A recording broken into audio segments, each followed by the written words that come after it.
안녕하십니까. 벌써 이제 3월 마지막 주입니다.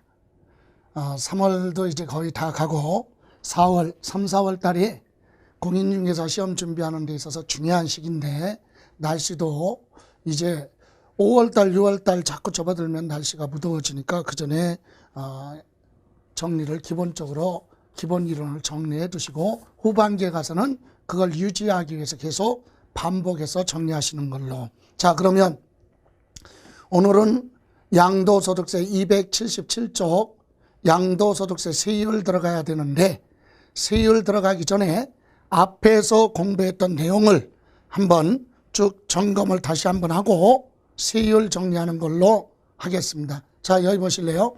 자, 양도소득세에서 가장 핵심이 되는 양도가액과 취득가격을 뭘로 할 것이냐. 그래서 소득세법은 원칙이 거래세이기 때문에 실거래가격으로 적용하는 것이 원칙이다. 실거래가격 가지고 양도차익을 계산하는 게 원칙이다, 이 얘기죠. 이때 예외로 추계결정 경정할 수도 있습니다. 어떨 때 추계결정 경정하느냐.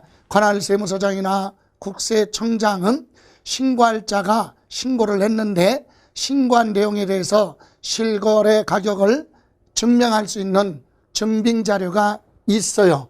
있는데 증빙자료가 있지만 그것이 거짓, 즉 실거래 가격을 인정할 수 없다. 왜 인정할 수 없느냐?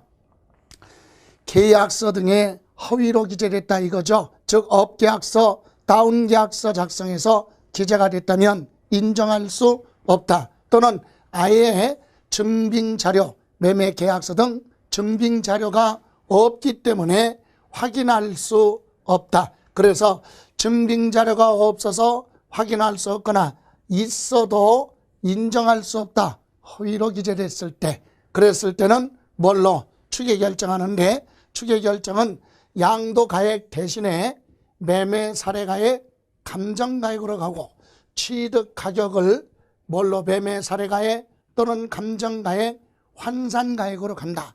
그래서 여기에서 중요한 건 환산가액은 양도가액에는 적용하지 않는다. 환산가액은 실거래 가격, 양도할 때 당시 가격 가지고 과거에 취득할 때 당시 가격을 추정치를 계산한 것을 우리는 환산가액이라고 하고, 취득가격에만 해당이 된다. 그리고 여기까지 가격을 알 수 없을 때는 기준시가로 계산할 수밖에 없다. 그래서 실거래 가격을 적용을 해서 양도차익을 계산할 때는 양도가액에서 필요경비를 차감하고 그래서 양도차익이 납니다.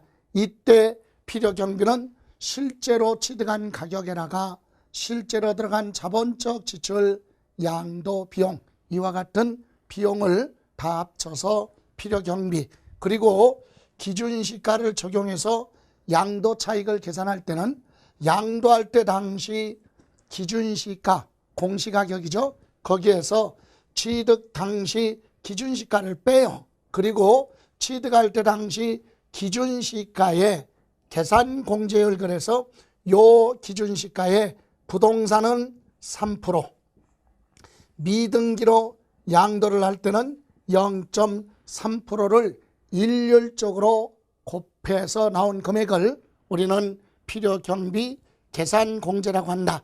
이렇게 해서 나온 요 금액에다가 기준시가를 더해서 빼면 양도차익이 나오죠.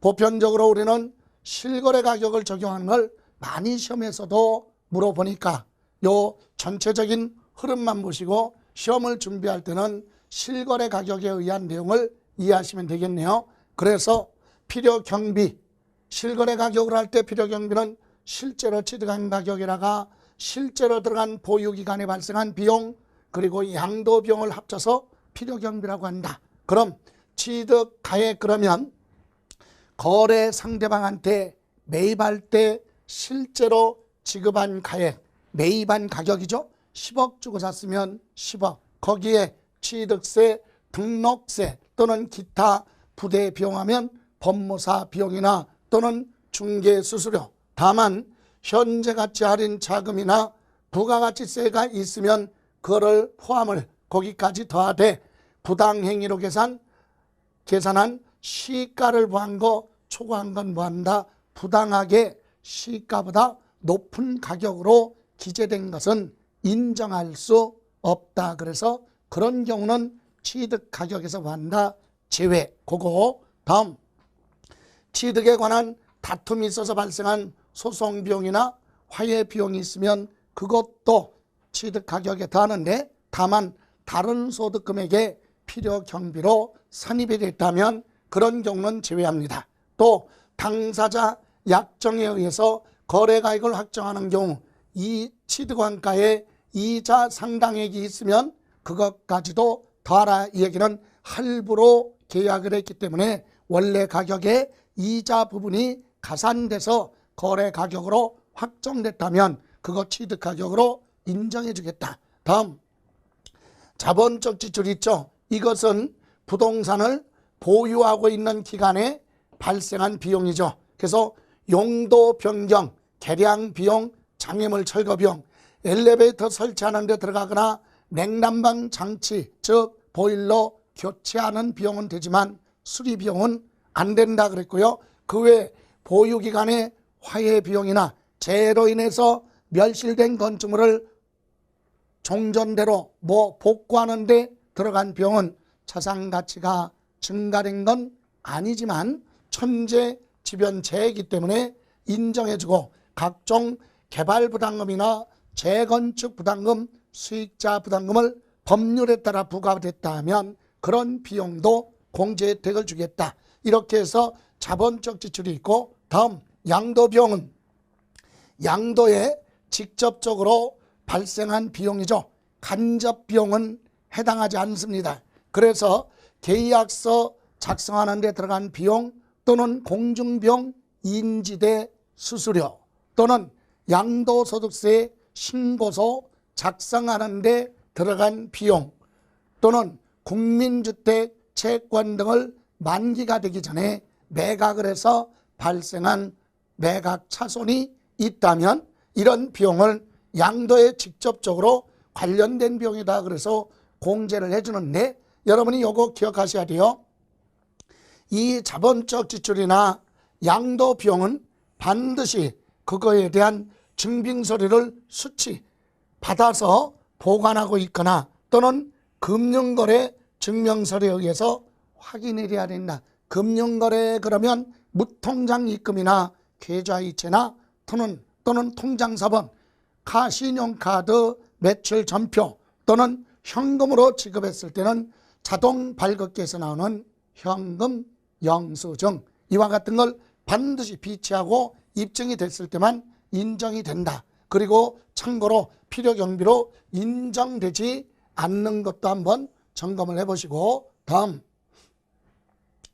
장기보유 특별공제나 기본공제는 28회 시험에서는 출제되지 않았지만 29회는 출제되지 않았지만 30회 시험에서는 반드시 개정된 부분도 있기 때문에 언급될 수 있다. 그래서 장기보유 특별공제는 부동산 등을 3년 이상 장기간 보유하고 있다가 양도를 할 때는 물가 상승률만큼은 양도 차익 부담을 좀 줄여주겠다. 그래서 물건에 대해서 공제해주는 물적 공제죠. 그렇기 때문에 이 물건이 우리나라 안에 국내에 있는 자산에 대해서만 장기보유 특별공제를 해주고 국외자산 양도할 때는 해당되지 않죠. 그래서 국내에 3년 이상 보유하고 양도하는 토지, 건물, 조합원, 입주권 요 세 가지만.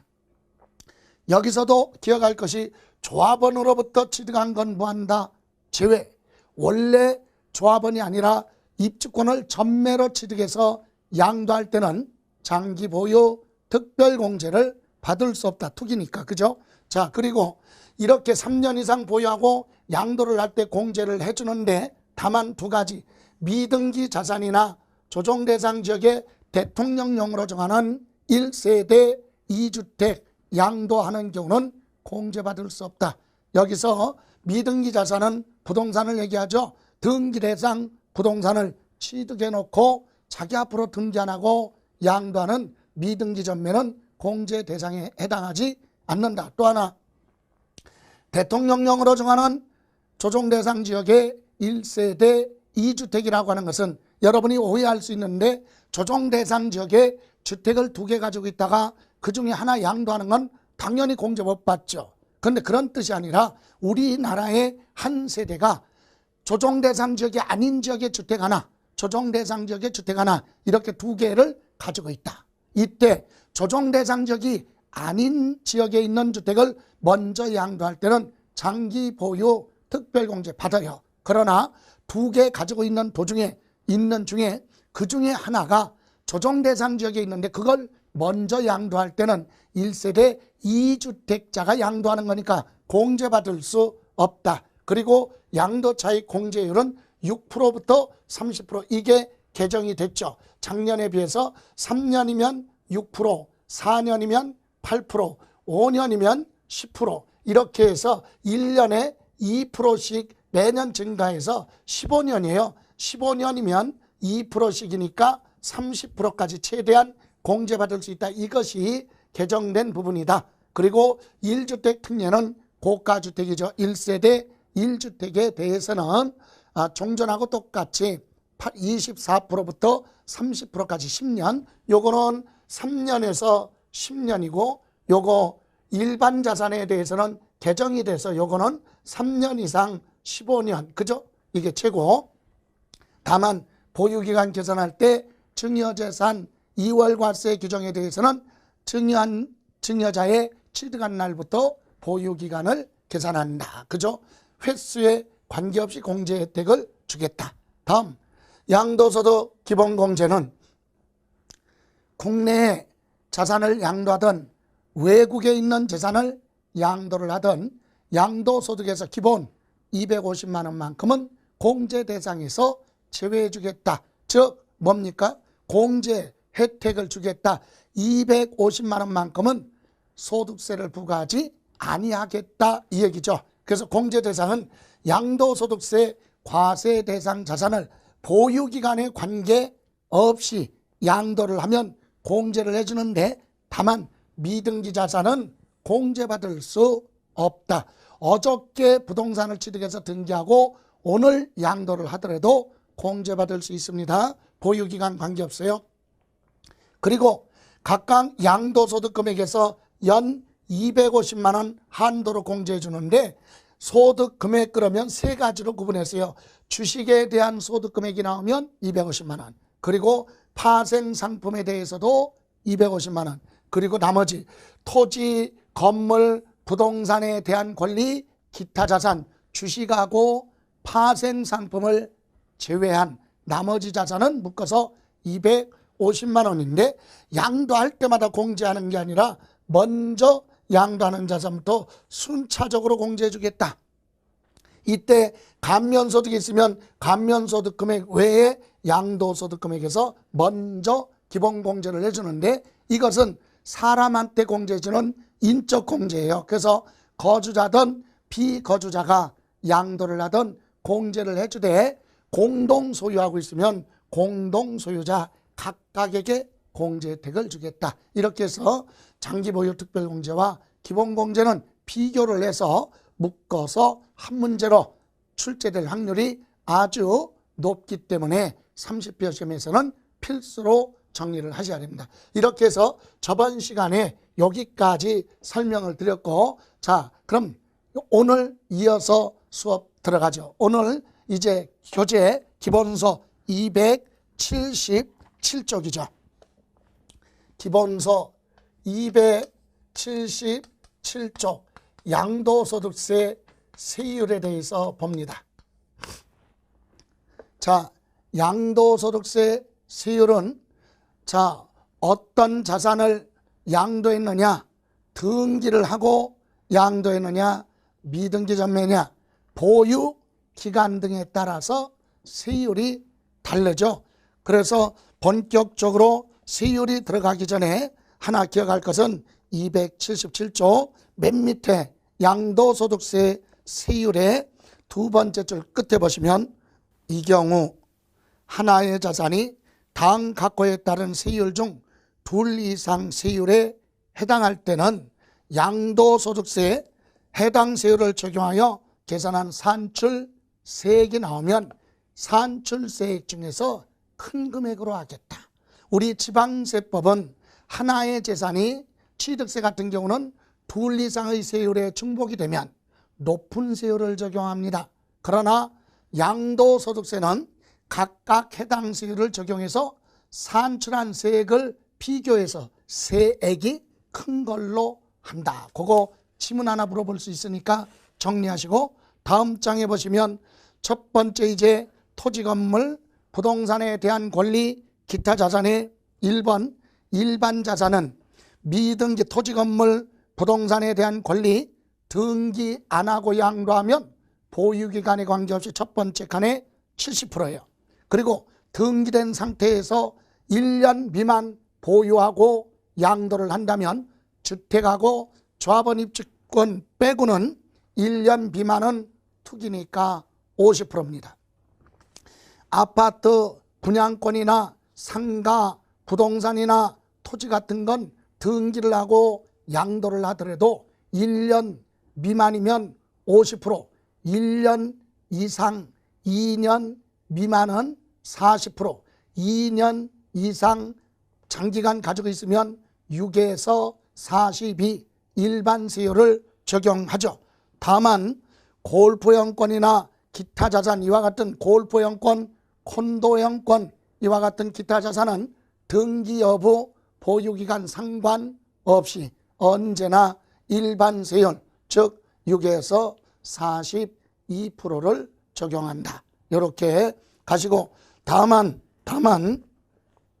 우리 일반 자산 중에서도 주택하고 뭐가 있어요? 조합원 입주권이 있어요. 부동산 중에서도 여러분 그 부분은 뒤에 가서 설명드리고 순서대로 가죠. 다음 2번에 보시면 밑에 조정 대상 지역의 분양권 위에서 1번 방가로 1번에 분양권도 1년 미만은 50%, 1년 이상이면 40%, 2년 이상이면 6에서 42% 이렇게 가요. 그런데 분양권을 조정 대상 지역에서 양도를 하는 경우는 1번의 두 번째 줄 보유기간에 상관없이 투기로 보고 50% 적용한다. 조정 대상 지역 내 분양권을 양도할 때는 보유기간에 상관없이 50% 적용하는데 다만 밑에 2번 동그라미 2번 있죠. 기억하고 니은 이 두 가지가 다 충족된 자가 분양권을 조정 대상 지역에서 양도할 때는 요거는 일반 세율로 간다. 방가로 1번 위의 세율로 가겠다 이 얘기요. 할증하지 않습니다. 50% 적용하지 않는 예외 규정이 있다. 어떤 거? 기억. 양도 당시 양도자가 한 세대가 다른 주택에 대한 입주자로 선정된 지위 즉 조합원, 입주권이나 분양권 등이 없다는 얘기죠. 없는 상태에서 조정 대상 지역의 분양권 딱 하나다. 그것도요. 2번 누가 소유하고 있느냐. 양도한 자가 30세 이상이거나 30세 이상인 배우자가 있는 자. 다만 30세 안 됐어도 배우자가 사망했거나 이혼한 경우도 해당이 됩니다. 그런 자가 즉 요런 사람이 분양권을 조정 대상 지역에 가지고 있다가 뭐할 때 양도를 하는 경우에는 뭐하지 않겠다. 50% 적용하지 않고 방가로 1번 세율로 간다. 그래서 분양권은 두 가지.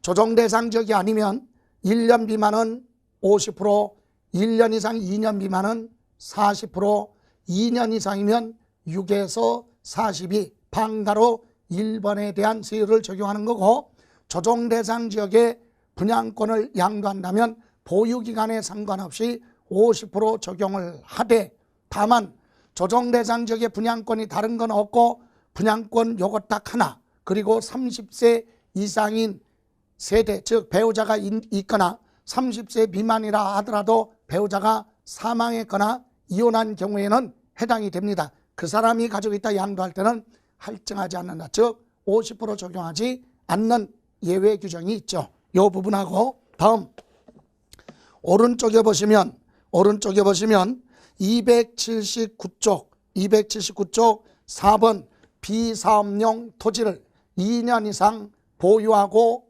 양도를 하면 이것도 10% 일반 세율에 할증을 한다. 그리고 밑에 2번에 주택 및 조합원 입주권 있죠.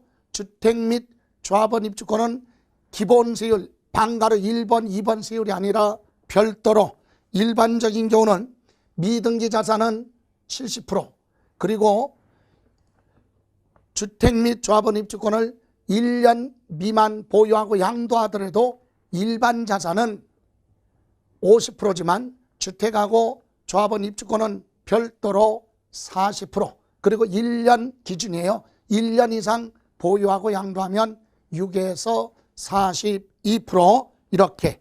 그래서 주택하고 조합원 입주권만 여기 보시면 자 주택하고 조합원 입주권이죠. 조합원 입주권에 대한 내용은 꼭 알고 계셔야 돼요. 요거는 1년 기준 1년 미만 보유했어도 40% 그리고 1년 이상 보유하고 있으면 6에서 42% 이렇게 주택하고 조합원 입주권은 1년 기준입니다. 그런데 이 주택 및 조합원 입주권을 어디서 조정 대상 지역에서 양도를 하는 경우 지역에서 양도하는 경우 중과세를 적용하는 경우가 있습니다. 자, 주택하고 조합원 입주권을 조정 대상 지역에서 양도를 하는 경우 중과세 하는 경우는 어떤 경우냐. 그래서 밑에 보시면 279쪽 방가로 2번 조정 대상 지역의 1세대 2주택 할증세율 그랬죠. 1번 다음 어느 하나에 해당하는 주택에 대해서 일반 세율의 100분의 10%를 더한다. 일반 세율의 10%를 할증한다. 얘기는 6에서 42%로 되어 있는 세율의 10%를 할증하겠다. 다만 2번 주택의 보유기간이 1년 미만일 때는 10%를 할증한 기억 1번에 나와 있는 1번의 10% 할증한 세율과 그리고 40% 1년 미만이면 40%니까 40%를 적용해서 나온 세액을 비교해서 세액이 무한 걸로 큰 걸로 하겠다. 자, 여기 보세요. 조정 대상 지역의 1세대 2주택자죠. 이 주택자가 양도를 하는데 몇 년? 당연히 보여요.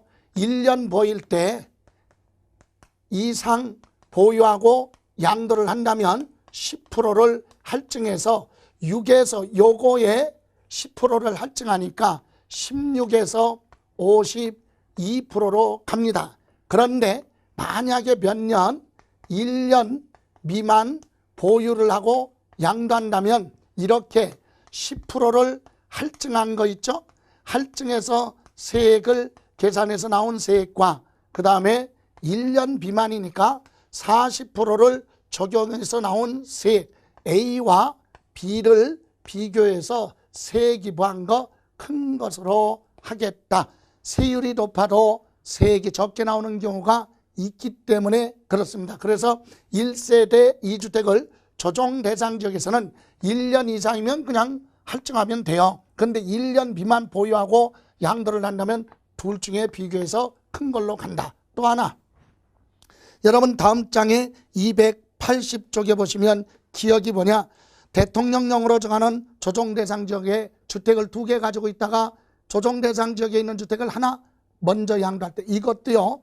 조정 대상 지역에 주택을 2개다 그런 뜻이 아니라 일반 지역과 조정 대상 지역에 주택을 하나 가지고 있다. 합쳐서 주택이 2개인데 그중에 먼저 양도하는 것이 조정 대상 지역에 있다면 할증해요. 그럼 조정 대상 지역이 아닌 일반 지역에 있는 주택을 먼저 양도한다면 할증하지 않는다 이 얘기죠. 그리고 니은은 한 세대가 주택 하나와 조합원 입주권 하나 이렇게 가지고 있는 것도 1세대 2주택자로 본다. 주택을 하나 소유하고 있는 자가 조합원 입주권을 취득하면 주택수에 들어가요. 주택 숫자에 포함시켜서 2주택자로 본다. 그러면 이렇게 주택 하나 하고 입주권 가지고 있다. 먼저 조정 대상 지역에 있는 주택을 먼저 양도하는 경우도 똑같다. 그래서 기억하고 니은은 똑같은 얘기예요. 주택을 2개 가지고 있는 것도 2주택이고 주택 하나 하고 입주권 가지고 있는 것도 2주택으로 보겠다. 그 상태에서 조정 대상 지역에 있는 주택을 먼저 양도할 때는 10% 할증을 하되 1년 미만일 때는 10% 할증한 세율하고 그리고 40% 적용해서 세기부한 걸로 큰 걸로 간다. 이 얘기예요. 그러면 그 밑에 보시면 이번에는 1세대 2주택자죠. 3주택이죠. 3주택을 양도할 때 이거 전부 다 조정 대상 지역이에요. 조정 대상 지역에서 1세대 3주택을 몇 년? 1년 이상 보유를 하고 양도하면 일반 세율의 20% 할증을 하겠다. 20% 할증을 하면은요, 6에서 42니까 16에서 26이죠. 26에서 62%까지 세율을 적용한다. 그런데 다만 1년 미만일 때는 20% 할증했죠.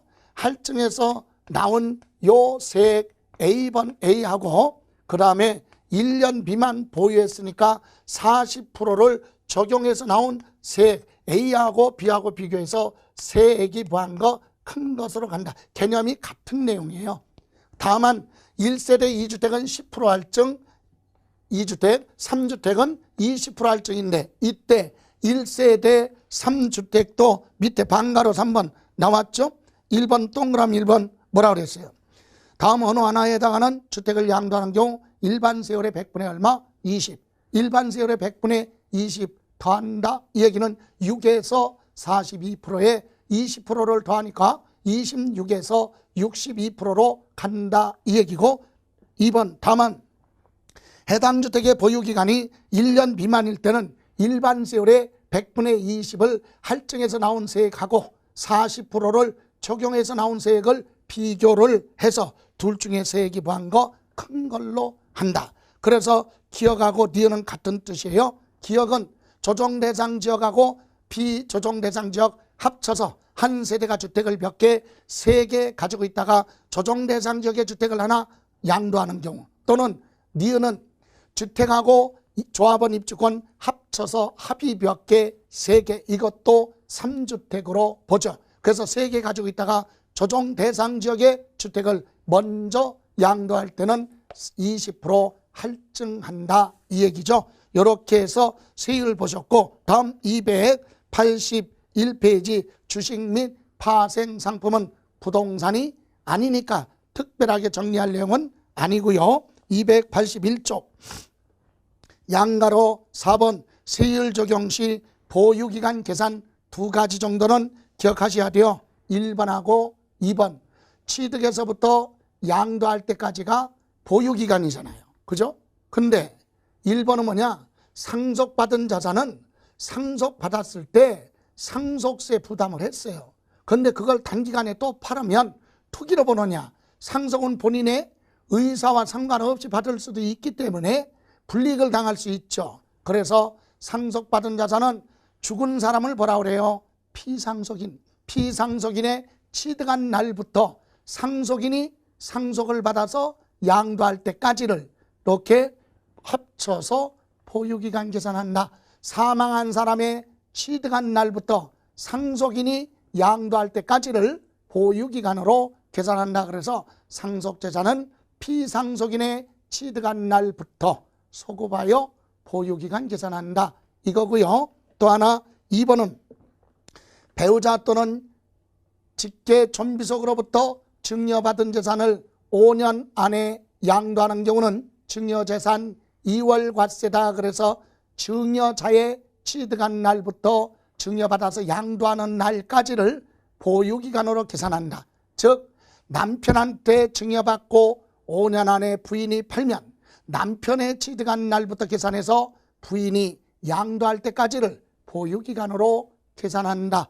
부모 자식 간에 증여받고 5년 안에 양도하면 증여한 아버지의 부모의 취득한 날부터 계산해서 자녀가 양도한 날까지를 보유기간으로 계산한다. 이 두 가지는 필수로 이해를 하시고요. 나머지 내용은 특별히 정리할 내용은 없습니다. 자, 이렇게 해서 세율이 아주 복잡한데 다시 한번 정리를 해볼까요? 여기 보실래요? 세율 부분. 자, 양도소득세 세율 부분을 다시 한번 정리하는데 세율에서 필수로 해야 될 것이 주택. 주택하고 뭐예요? 조합원 입주권 있죠? 주택하고 조합원 입주권은 1년 이상 보유냐 1년 미만이냐에 따라 틀려요. 1년 이상이면 6에서 42, 1년 미만은 40%. 근데 다른 부동산은 주택하고 조합원 입주권 말고 1년 미만은 50%예요. 그죠? 근데 주택하고 조합원 입주권만 40%다. 그리고 나머지 부동산, 주택하고 조합원 입주권 말고 부동산이나 부동산에 대한 권리는 2년 이상 보유했을 때 6에서 42. 비사업용 토지 2년 이상 보유하고 양도하는 비사업용 토지는 특별히 10% 할증합니다. 그리고 일반 부동산은 1년 미만 보유했으면 50%죠. 그리고 미등기 자산은 70%. 그리고 기타 자산은 등기 여부 따지지 않고 6에서 42. 그리고 또 하나 여기 조정 대상 지역의 주택은 2주택을 양도하면 10% 할증하니까 16에서 52%로 간다. 그리고 20% 할증하면 26에서 62%로 가는데 참고로 아까 말씀드린 대로 이것이 몇 년 미만? 1년 미만일 때는 40%를 적용해서 나온 세금하고 요걸 비교해서 세기부한 거 큰 걸로 간다. 또 하나 조정 대상 지역의 분양권 50% 양도입니다. 분양권은 여기에 들어가잖아요. 일반 자산에 들어가요. 1년 미만이면 50%, 1년 이상 2년 미만이면 요거 40%, 50%, 40% 또는 6에서 42 이렇게 보유기간에 따라 틀린데 다만 어디 조정 대상 지역은 보유기간에 관계없이 무조건 몇 프로? 50%를 적용한다. 그런데 거기에 예외가 있다. 다른 분양권이 없는 경우로서 무주택자인 30세 이상인 자, 30세 미만이라도 배우자가 있는 경우는 해당이 되죠. 자, 이런 경우는 50%를 적용하지 않겠다. 이 외에는 적용하겠다 이 얘기죠. 또 비사업용 토지 투기지역에서 10% 할증은 원래 요거 비사업용 토지는 요거죠. 16에서 50인데 여기에 10%를 투기지역에서 양도하면 할증합니다. 26에서 62%까지도 간다. 이렇게 해서 필수로 정리해야 될 건 미등기 주택 부분 정도는 기억하시고 또 하나 해당 기간에 둘 이상의 자산을 양도하는 경우 세기부한 걸로 큰 걸로 간다.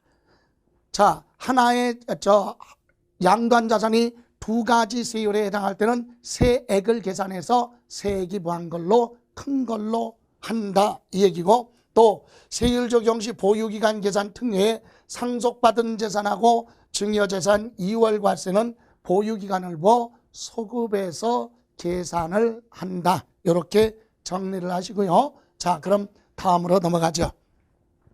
자, 이렇게 해서 보셨고 여러분이 이제 이번에는 여러분 교재 282페이지로 갑니다. 282페이지. 자, 그럼 282쪽은 미등기 자산이죠. 미등기 자산은 여러 가지의 관련이 있기 때문에 설명을 드리고 합니다. 미등기 자산이란 등기 대상 자산을 취득해 놓고 등기를 하지 않고 양도하는 게 미등기 자산이죠. 대표적으로 부동산이에요. 그러면 이 미등기 자산은 세법상 불이익을 줍니다. 어떤 불이익을 주느냐? 먼저 비과세나 또는 뭐요? 감면 혜택을 받지 못하죠. 비등기니까.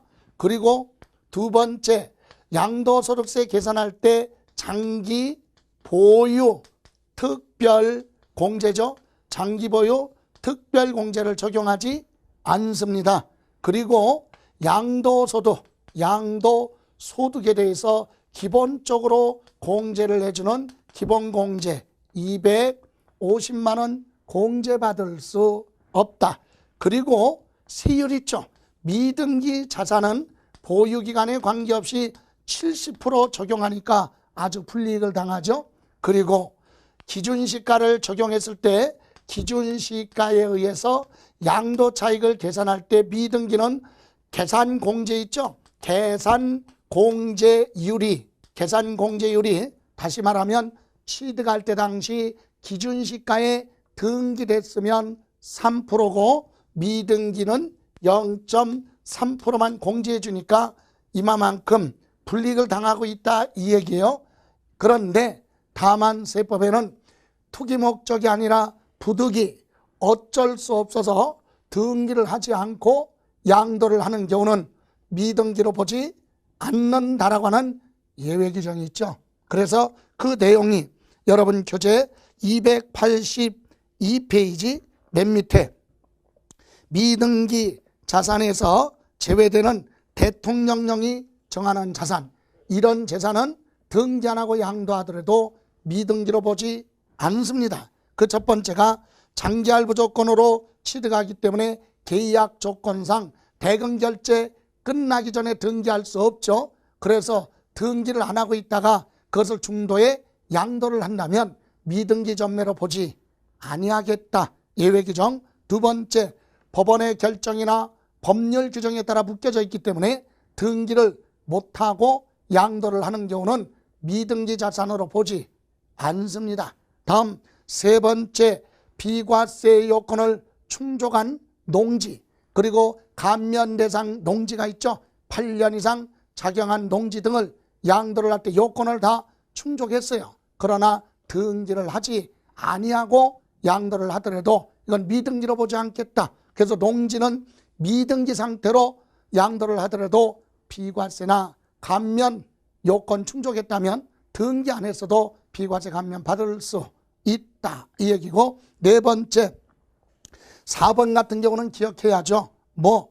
비과세 요건을 충족한 1세대 1주택, 비과세 요건을 충족했다는 얘기는 취득에서부터 양도할 때까지 2년 보유하고 조정 대상 지역은 2년 거주를 하고 양도를 하는데, 건축법에 허가받지 아니하여 등기가 불가능한 주택이 있죠. 무허가주택입니다.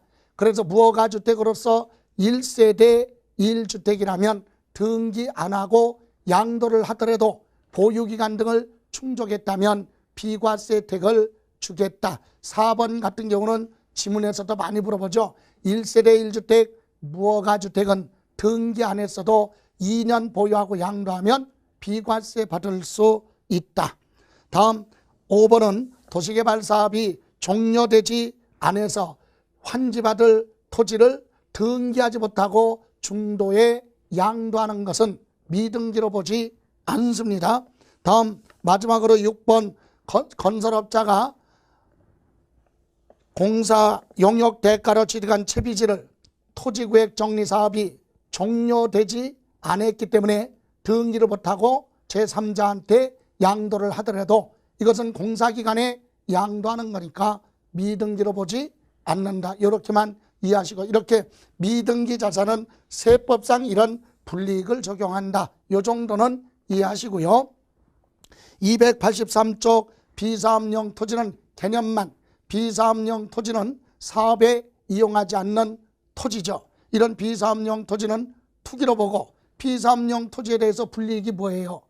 비사업용 토지 1년 미만 보유했으면 50%, 1년을 채워서 2년 미만이면 40%, 그리고 2년 이상 보유했을 때는 10% 할증해서 16에서 52%로 가고, 투기 지역으로 지정된 지역에서 비사업용 토지 양도할 때는 10% 할증하니까 26에서 62%까지 높은 세율을 적용하는데, 그럼 비사업용 토지가 대표적으로 뭐냐? 경작하지 않는 농지를 소유하거나 임야 소재지에 거주하지 않는 자가 임야를 소유하고 있거나, 또는 다대지, 무허가 건축물 부소 토지, 이런 것 등이 주로 비사업용 토지다. 그래서 비사업용 토지는 우리가 별도로 공부할 내용은 아닙니다. 여기서 공부할 건 미등기 양도자산의 뜻만 이해하시면 되고, 자, 이제 286쪽으로 가죠. 286쪽 이제 양도소득세 신고납부예요. 양도소득세 신고납부. 자, 여러분 양도소득세는 역시 개인에 대한 소득이니까 소득세법은 원칙이 과세기간이 정해져 있어요. 언제? 매년 1월 1일부터 12월 31일 이렇게 일정 기간이 정해져 있죠. 이것을 우리는 과세기간 이렇게 얘기합니다. 그죠? 그럼 요 기간에 발생한 소득에 대해서 소득세법은 다음 연도에요. 익년 다음 연도 언제 5월 1일부터 5월 31일까지 무엇을 하라? 확정 신고를 하라. 이렇게 되어 있습니다. 그런데 여러분 지금이 2019년이에요. 2019년 오늘 만약에 3월 27일 날 부동산을 보였다. 양도를 했다. 양도소득은요. 다른 소득에 비해서 단위가 커. 그리고 부동산을 팔아서 생긴 이익이 한꺼번에 발생하니까 거기서 한꺼번에 내려면 부담이 크잖아요. 그죠? 그런데 이것을 지금 내도 부담이 큰데 이걸 내년에 내라 그러면 앞으로 1년도 더 남았는데 이때 가서 낼 세금을 요거 세금이 만약에 5천만 원이라고 그래봐요. 양도소득세는 단위도 커요. 그런데 이런 세금을 내년에 5월 달에 내라 그러면 이것을 은행에 1년 만기 정기예금했다가 내년 5월 달에 찾아가지고 뭐 세금 낼 사람이 과연 몇 명이나 있겠어요. 웬만하면 이걸 뭐 하려고 증식 늘리려고 뭐 펀드에 투자하거나 가상화폐 주식 같은 데 투자해서 날아가 버리면 손실이 발생하면 내년에 가서 세금 내는데 어려움이 많잖아요. 그래서 국가에서는 양도소득세만큼은 단위도 크고 이런 것이 지금 이익이 발생했는데 이것을 다 처분하고 나면 세금 내는데 어려움이 많으니까 가처분 소득이 있을 때 빨리 세금을 확보하자. 이런 측면에서 양도소득세는 중간에 뭐가 있느냐? 예정신고가 있다 얘기해요. 예정신고. 그래서 예정신고 기한을 정해놨죠. 그럼 이때 내야 될 세금을 지금 바로 내라 이거예요. 그럼 2010년까지는요. 예정신고는 선택이었어요. 그래서 내년에 낼 걸 빨리 내면 세금을 빨리 내는 대신에 과거에는 10%의 세액공제 혜택을 줬었죠. 그런데 2011년서부터는 전부 다 이제 강행 규정으로 바뀌었어요. 그래서 양도소득세는 반드시 필수로 뭐를 해야 된다? 예정신고 해야 됩니다. 그럼 요 기간 내 예정신고를 하지 않았다면 어떻게 할 것이냐? 가산세를 적용하겠다. 그럼 예정신고를 하면 어떻게 하느냐? 세액을 공제 주느냐? 그런 거 없다. 세액 공제 없어요. 필수니까 반드시 해야 되고 안 하면 가산세가 적용되고 그리고 나서 신고 납부해야 되죠. 그래서 예정신고가 양도소득세에서는 필수다. 그러면 어떤 사람이 우리가 예정신고에서 공부해야 될 것이 뭐예요? 어떤 사람이 신고해야 되느냐? 그리고 어디에 언제까지 신고해야 되느냐? 이거예요. 그래서 여러분 교재 보시면 286쪽 양가로 1번 납세 절차에 의익을 해서 세 번째 줄 보시면 지난 글씨 고딕체에 있죠.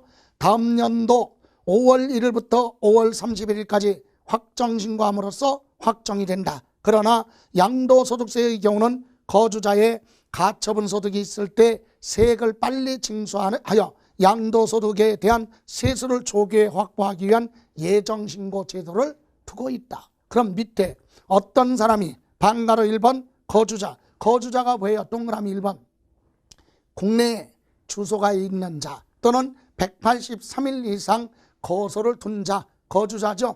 거주자는 어떤 사람? 거주자는 어디에 신고를 해야 되느냐? 주소지 관할 세무서에 신고를 하라 이 얘기고 1번만 보세요.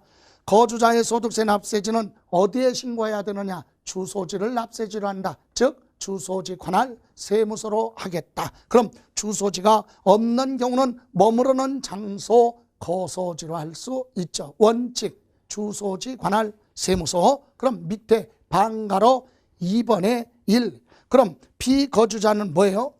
우리나라에 주소도 없잖아요. 머무르는 장소도 없으니까. 그럼 이 사람은 국내 사업장을 가지고 사업하는 사람이라면 사업장 소재지로 가는데 2번 보세요. 사업장이 없다. 그럴 때는 국내 소득이, 원천 소득이 발생한 장소. 그럼 부동산에 대해서는 양도했는데 발생한 양도소득이 발생한 장소를 납세지로 한다. 그래서 납세지는 거주자 그러면 주소지, 비거주자는 사업장이 없다면 국내 원천소득이 발생한 장소를 납세지로 하겠다. 그럼 오른쪽에 3번 예정신고를 언제까지 해야 되느냐. 그래서 거기 방가로 1번 보시면 287조 토지, 건물, 부동산에 대한 권리, 기타 자산은 양도일에 속하는 달 말일로부터 2개월이에요.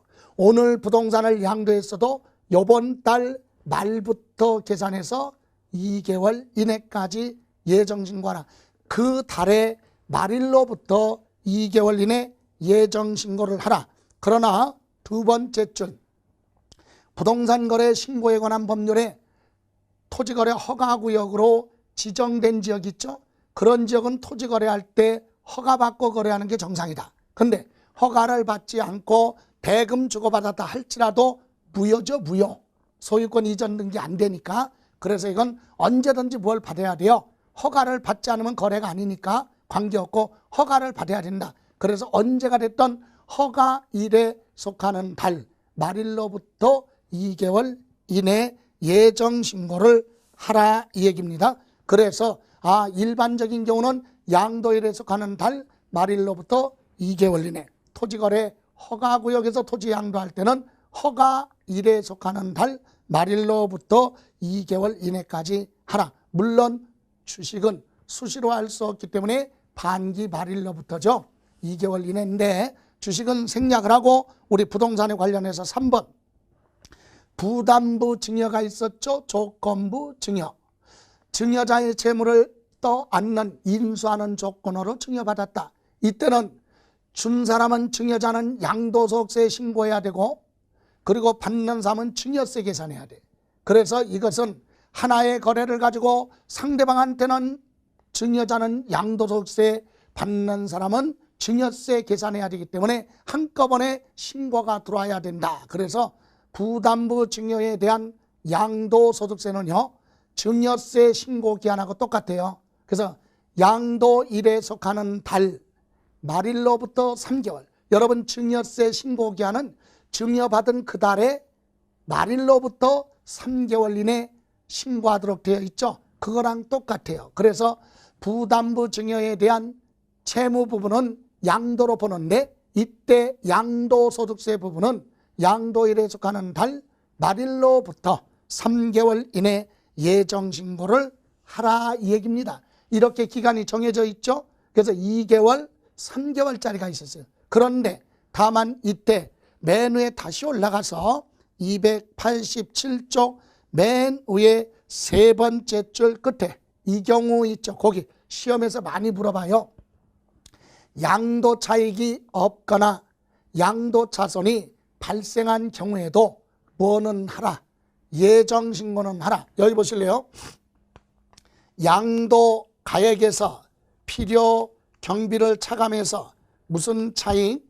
양도 차익이 나와요. 그런데 요걸 계산했더니 양도 차익이 없거나 오히려 마이너스가 나왔다면 납부할 세액이 없으니까 여기까지만 계산하는데 이것을 올바르게 계산했는지 세무서장이 확인할 필요가 있겠죠. 그래서 납부할 세액이 없어요. 과세 양도 차익이 없거나 또는 양도 차손 마이너스가 발생해서 납부할 세액은 없어도 여기까지에 대한 과세 표준은 신고하도록 되어 있다. 그래서 시험에서는 양도 차익이 없거나 양도 차손이 발생한 경우는 예정 신고하지 안 해도 된다. 이렇게 살짝 바꿔서 물어보죠. 그건 틀리죠. 반드시 신고를 해야 된다. 이때 287쪽 맨 밑에 양가로 4번 예정신고 납부 거기에서 하나 기억할 건 3번 동그라미 3번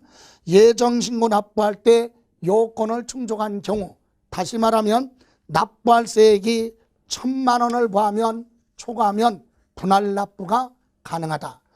분할 납부는 예정신고하면서 분할 납부할 수도 있고 확정신고 납부 기한 내 분할 납부할 수도 있다. 그리고 밑에 4번 중요하죠. 또 예정신고 기한 내 예정신고 및 납부를 이행해야 되는데 이때 하지 않았다면 국세기본법에 따라서 신고를 안 했으면 무신고, 가산세, 그리고 부족하게 신고했다면 과소신고, 가산세 둘 중에 하나 붙죠. 그리고 별도로 납부 불성실 가산세를 가산하여 적용한다. 그러니까 예정신고를 하지 않으면 가산세가 적용된다. 이렇게 이해를 하시고, 다음 확정신고 들어가기 전에 마지막으로 하나 더 기억할 건 288쪽 양가로 5번 예정신고 산출세 계산이라고 나와 있죠.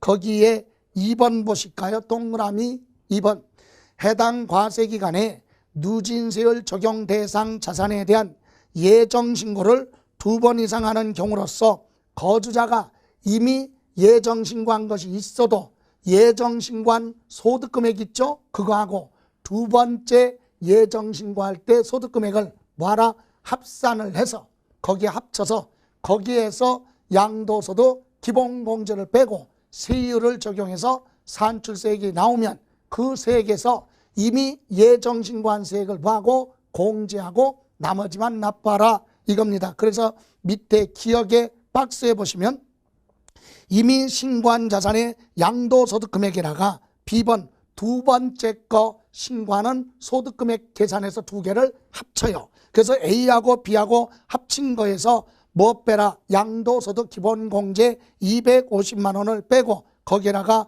초과 누진세율을 봐라 적용을 해라. 그래서 나온 세액이 있으면 거기서 예정신고 납부세액을 빼라고 박스 안에 나와 있죠.